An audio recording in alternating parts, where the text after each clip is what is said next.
In this video, we will discuss the BEAM method for using sources in scholarly writing. So you've been given a research assignment, but the thought of locating sources on your topic has you feeling like you're underwater. How do you even begin? What kinds of sources are appropriate? To research a question in depth, the answer to the question of, what type of sources do I need, is all of them.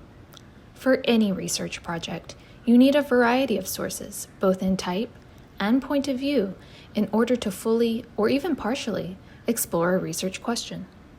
Your instructor may require certain types of sources, like scholarly or peer review, so it's important to understand your assignment requirements.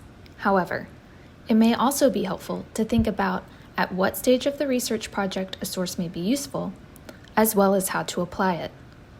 Any type of source might be appropriate for a research project, depending on how you use it. Which brings us to the BEAM method. Developed by Joseph Bishop, the BEAM method is a structured approach for enhancing research-based projects by focusing on how we use resources in scholarly writing. BEAM is an acronym for the different ways in which we use sources. It stands for background, exhibit, argument, and method. The first element is background. Background sources provide big picture information that gives you a working knowledge of your topic. For example, you may read an encyclopedia entry on the Pledge of Allegiance to learn the relevant court cases and changes the pledge has undergone over time. We mostly find and read background sources at the beginning of a research project. You may or may not end up citing background sources in your final paper. Instead, they are intended to help you familiarize yourself with your topic and often serve as a great jumping-off point. The next element is E for exhibit. Exhibits are those sources that you use as evidence or examples to analyze in your paper.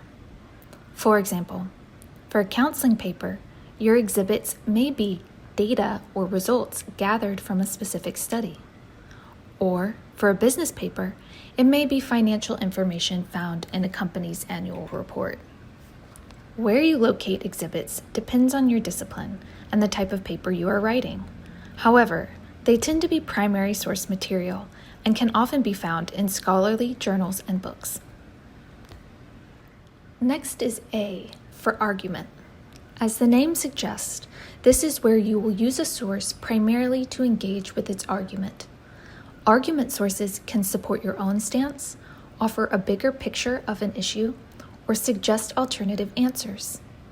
For example, you might use an editorial from the New York Times on the value of higher education to engage with its argument, either for or against, or somewhere in between. Argument sources can be found anywhere: journals, news articles, or even blogs and videos.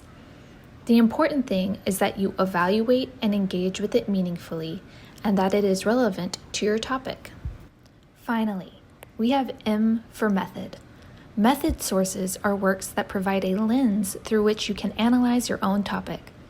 For example, you might use a study's methods, definitions, or conclusions on gentrification in Chicago to apply to your own neighborhood in Seattle. When writing a paper, you should try to utilize all types of sources. However, a well-written paper may get by with fewer types.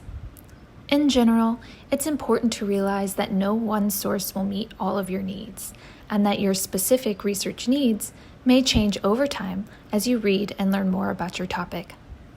Using a variety of sources together is the key to writing a well-balanced paper. If you have any questions about the BEAM method, source choice, or using resources in academic writing, please ask a librarian.